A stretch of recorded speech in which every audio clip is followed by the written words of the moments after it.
Welcome to Food Ed, the podcast that explores the vital role food plays in the classroom.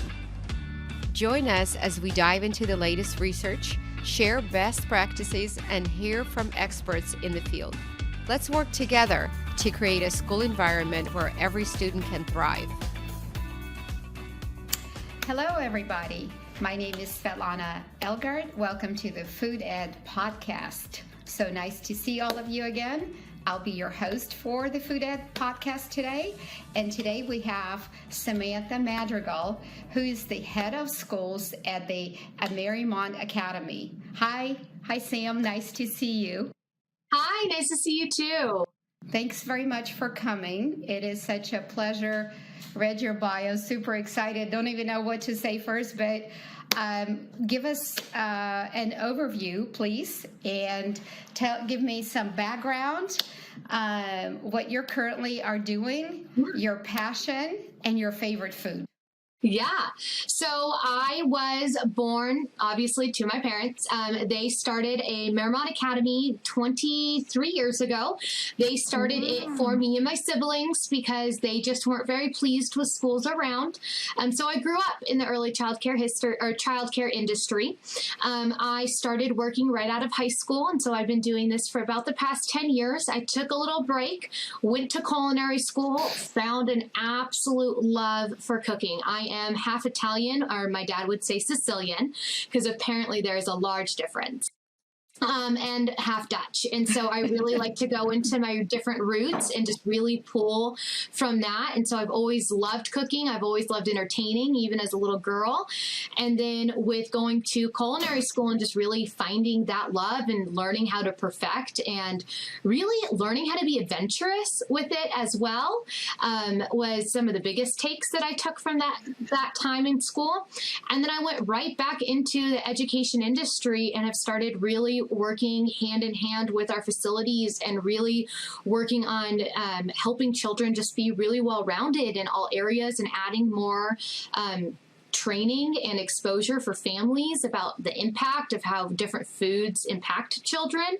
My oldest is 6. She was diagnosed with ADHD, and we have found through food changing a lot of her diet and removing a lot of things that are literally told to you to give to children from her diet, and how much that's affected her behavior and just her overall outlook and self-confidence as well. And so that's a lot about me. And then my favorite food, it has to be my 𝗵𝗶𝘃 sauce and my homemade noodles. 𝗵𝗶𝘃 sauce, what is that? Is that a red sauce? It is a traditional red sauce with ground beef and sausage. It's my 𝗵𝗶 is my grandma, so we call her 𝗵𝗶. And so it is her special sauce. You know, that's very interesting because I'm from Ukraine, and in 𝗵𝗶 is a grandma in Ukrainian too. Oh, cool. Yep. So it's when you said 𝗵𝗶, I was like 𝗵𝗶 is 𝗵𝗶, like a grandma, or 𝗵𝗶. So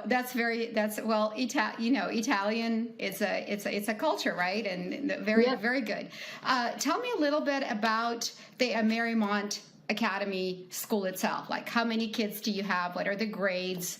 Where are you located? Yeah, so we're in Orange County, Yorba Linda, and Anaheim Hills. We currently have 2 facilities. We start as young as 6 weeks old and are licensed all the way through 5. But on our facilities, we also service TK and K students under the Department of Ed. Between both of our facilities, we are licensed for over 350 students. We are currently at around 98% capacity. So we are pretty full right now, which is really fabulous for us and just for the community as a whole. And we have high hopes to be able to continue and expand in the near future. Very good. Well, that's so wonderful. So you get the little ones when they're very, very little. Yep. And so you kind of provide the nurturing, and they're very, very very, very early learning, correct? Yes? Correct. Okay, wonderful. And so how do you combine your culinary passion with the education? Is probably my first question. Yeah.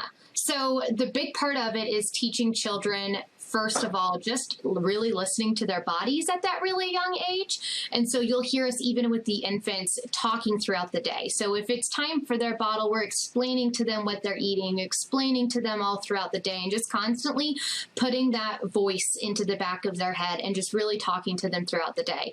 As they start to get older, we start to introduce nutrition, and we start to introduce how different foods can affect your body within their curriculum, as well as training to families who are open to it as well, with just kind of giving them some examples. And a lot of it comes from my firsthand experience with my daughter, but just introducing it to them. And then as they grow, we do some simple cooking classes and just different things with them as well. Well, you know what? That sounds amazing. I can't believe that you're doing all of that, which is wonderful. I'm curious to ask, focus for me on how you're educating the kids on food early on. Like, do you have, is it curriculum? Is it touch and feel? Like, what are you exactly doing to familiarize the children with the foods? And how do you help them and teach them about the foods? And is your staff trained like to do that? Do you guys, I mean, I want to kind of come the full circle and focus on the food part, because I want to understand what you're doing, because I think actually what you're doing is setting them up to be very successful in the grade school and to have some knowledge and understanding of food from the very, very early, even, very, very early. So I want to hear how you're doing it. That's super exciting, by the way. Kudos to you. Thank you. So we're very heavily influenced from traditional education and the Montessori philosophies. And so in doing so, we really pick up on what children are interested in. And throughout the past few years, right before the pandemic hit, we actually opened at our Anaheim Hills location, and we're set to do construction this year at a 𝗪𝗶𝘹𝗹 facility as well. But we created an outdoor classroom certified by the Nature Association. And so by entering that into our playgrounds and into our facilities, we have outdoor gardens. And so we're able to help the children garden. And so we start from seed, and then we plant, and then we're able to grow. And each classroom has the ability to go out there and tend to their garden, learn about the full life cycle of not only the food, but also the animals that help give us the fertilizer and just everything in those ways. And then when it's time to harvest, we harvest with them, and we come inside, and that is our snack for that day. And so we're able to really have them reap the benefits of what they were able to grow in that garden and share, and we talk about it, and we discuss the differences between vegetables and fruit and what makes it. And they always crack up with avocados and tomatoes, because they always freak out. That's not sweet. It's not a fruit. And it just little cute things like that. With our youngest infants, obviously, we're talking, not nearly as much exposure for them, more for allergy reasons too at that young age. But as they start becoming 2 to 3 years old, they start going out into that playground and into that area, and then that's when they really get that exposure. You know what? This is amazing. I'm so sold on this process. That is, I think that is probably one of the best processes, and the really not only holistic and not only educational, but fun, and that you're doing it from the ground up. You're actually telling them where the food comes from. I think that is so missing in our society today, period. So I don't know what to do. I'm going to clap for you. And I think that I think that's wonderful. Please keep doing that, because that is so needed. So as you are probably aware, every 6th child in the United States is diabetic by the age of 10 to 12, somewhere around, either diabetic or obese. And those two are quite related, as you know. What do you think would be the most effective way that we can help our next generation be a healthier one? I mean, just thoughts. It's not right or wrong. I just wanted to hear what you think. After hearing about the garden, I want to go the next step. Like, what do you think what do you think as a society, as a community, we can do to actually get this not to happen? Yeah. And I'm a firm believer, and so is my family, in all of that. My family actually has a small farm on their house. They have a home in Lake Arrowhead. So they have goats, chickens, they have a full vegetable and fruit garden and an orchard. And we started that because my daughter, who's 6, I have a 6-year-old and a 4-year-old, she is overweight, and she is going to probably struggle with diabetes at some point in her life because it's on both sides, her dad's and mine's side of the family. And as soon as I realized, kind of looking at her intake and looking backwards after I went to culinary school and I started focusing a lot on food and the education behind it, I realized that by giving her those rice puffs, by giving her the rice cereal, by doing all of these things, I was teaching her body to crave these carbs and these zero nutrient food. And instead, and even so much for going 6 ounces in her bottle versus for every 3-hour feedings instead of 2 hours with 4 ounces to keep her stomach size small. And just all of these little things. We did the very American way with my older one, which was the jarred baby food, the rice cereal, and all of those things, where with my youngest, and I can see the difference physically in them as well, we did the baby-led weaning. She had spears of avocado and watermelon at 6 months old. It was just mowing on them. She never had the rice cereal, and I unfortunately was never blessed to be able to breastfeed, so it was always formula for them. And even with that, still looking at the difference of the food intake and the difference of how we did even their bottles, you can see that large difference. And so I think as parents, the biggest thing that we could do for children nowadays is obviously the convenience factor of the fast food and the grocery store is there. But we are so lucky to be living in a society nowadays where we have access to locally grown food. Yes. We have access to organics. Yes. We have access to non-GMO. We have the ability to very easily go and get these things. Keeping those products in our children's lives and having them focused on that, removing the food coloring. My children do not drink juice. They don't, their birthday cakes are all white unless I use beet powder to dye them in different colors, or different fruit powders that we freeze dry and then grind up, and different things like that. But just seeing even their ability and within their own self-confidence and their growth within their own self-confidence and how they hold themselves against their peers has blossomed with this food change. And so just really for parents to focus on keeping it as natural and as simple as possible, starting it from really early on so that they don't know the difference. If you don't introduce those things, they're not going to want and crave those things. So it's not going to be as difficult for you as you grow. And just limiting the process and really focusing on building that. I mean, my 2 girls, they love spending the time in the kitchen with me. Sundays are our prep days. We're making our own little snacks for the week and prepping them and putting them into our little reusable bags and all of that stuff. And it's just building that and having that time with them and knowing and teaching them through that, how it's helping their bodies and their minds and they're girls. So, you know, you always say your hair and your skin and all your little things like that is really going to have lifelong impact. And I'm excited for this next chapter because I think with my generation, we're starting that as adults, but in starting to those pivots and those changes, but to see the children really growing up in that type of environment and how much more access hopefully they will have. I hope that we can see a bigger difference with them in the near future. This episode is brought to you by Rainbow Chefs Academy. Rainbow Chefs Academy provides turnkey nutrition and wellness training for schools, home-based, and after-school programs. For more information, please check the link in the show notes or visit rainbowchefsacademy.com. And now, back to the show.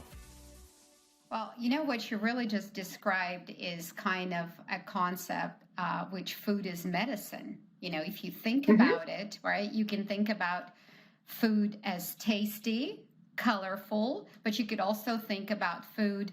What can it do for me? What are the, you know, what nutrients? How can it make me live longer, be healthier, you know, get rid of the things that any kind of diseases or anything that you have, or make sure you don't have any. So you're kind of going to the next, like a food is medicine. So that's very, that's amazing that you think that way. I think it's great. It's forward. It's the way I think it's the way it should be thought. Food should be looked at as not only as a taste, but also what can it do for my body kind of a thing. My question for you is, do you guys cook your own food on the inside in the school, or do you guys have somebody that brings the food? How do you guys handle the food for the children inside your school?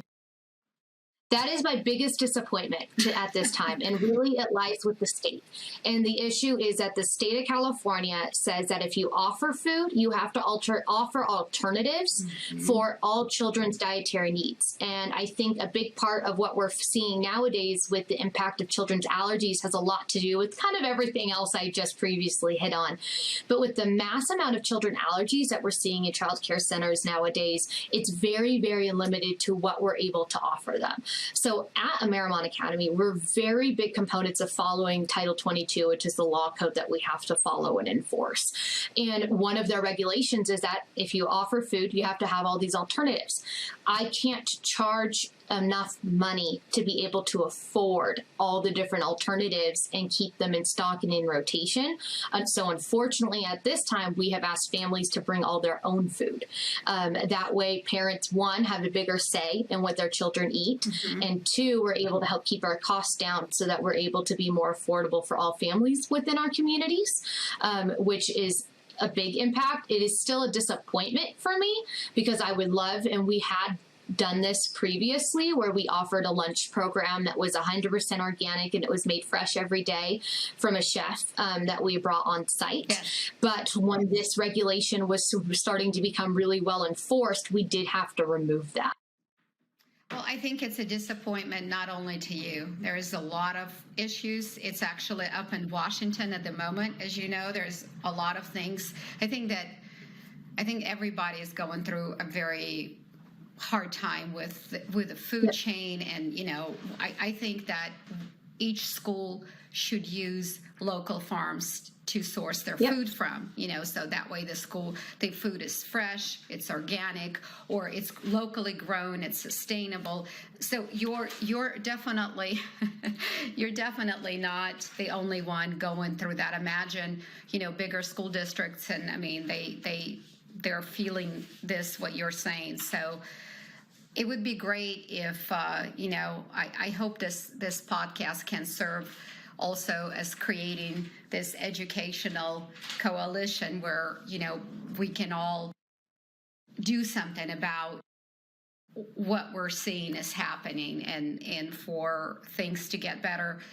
Not only of course, for our next generation, number one, but also our next generation quickly becomes our community as the children grow. So I'm in hope that we do that, of course. And so as far as subject food insecurity, do you guys deal with that at all in your school site? Probably not, right, at this time? Not at this time, and I think that primarily has to do with the demographics with where we are located in Orange County, and so we do have that benefit of being in 𝗪𝗶𝘹𝗹 and Anaheim Hills, so we don't see that that much, but it is something that we teach to our children. So we do have food accessible for children in case we were ever to run into that issue, or even, sometimes busy mom, busy dad. I can't tell you how many times we've left the lunch pail on the counter and taken them to school. So we definitely have alternatives on hand just in case. Yes. But primarily, we're very lucky to not have to deal with that. And it would just break my heart, to be very honest, to have to do. Well, I mean, it's a subject, that's I ask that because I've seen a lot of schools deal with it, and it's just, I'm trying to paint a picture to see what actually would be the right answer. How can we do that? How can we help to kids and families that have that, so everybody has a fresh meal on their table? And I think that would go right back to just kind of what we were talking about earlier with what's going on with legislation and everything. Some of the guidelines that schools have to follow is even if a child doesn't want something, you do have to hand it to them. And so if they don't want the banana, they're not going to eat the banana, and they tell you that, you still have to open it and hand it to them. Yeah. And that goes right into having food insecurity and not having enough food. It's such a wasteful way to do it. It's a wasteful way to do it. Yeah, for sure. So when your children, when they graduate from your school, they're 5, they're going right into pre-K? Right into first grade. Right into first grade. Okay. What do you think would be maybe 2 or 3 of the biggest learnings that they would take and explore that after being in your at your site and being at such a site where it really is educating you on health, wellness, and nutrition? I mean, many sites do not. So what do you think is the most important takeaway for the kids when they go into the world of school? I think the biggest thing that they leave us with is mindfulness. And I say that because we take the holistic and whole approach to it. So we don't necessarily teach at the younger age groups. We do in TK and kindergarten about the 5 food groups and all of that. We more teach about moderation and listening to your body. So teaching them all of that aspect. So when your body is telling you you're full, how it takes a few minutes for your body to even reach your stomach. And we do experiments about that with little clear tubes and water filled in it, with seeing how long it takes for the Skittle to fall to the bottom, and just little things like that to help show them. We do sign language and yoga every day in our program as well. Wow. And so every morning they're doing yoga. And so being able to be mindful and stretch and meditate and having that calming moment before we start our day, as well as when we're getting into snack. And we really hone in with everything's okay as long as it's in moderation.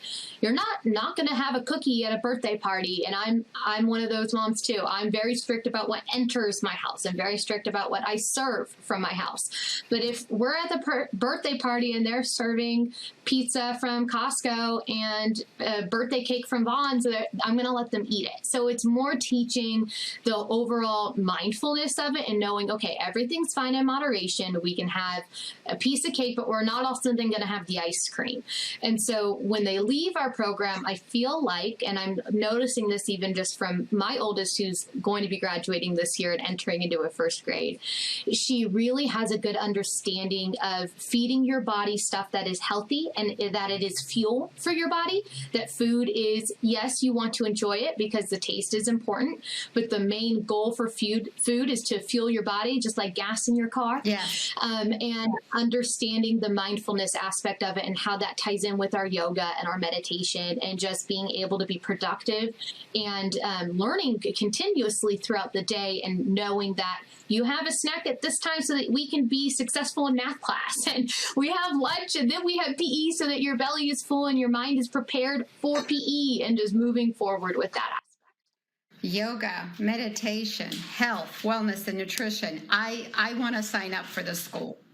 I mean, I'm always like, I'll sub in today, no problem. You know what? So yoga, meditation, my favorites. And I think that those are the most important things. And if you're teaching that to the kids. So I want to tell you that this has been an amazing podcast for me, because you have hit on all the pain points. I mean, pretty much all the pain points that I think we all have. So I'm sure if there's an audience, they're going to clap for you.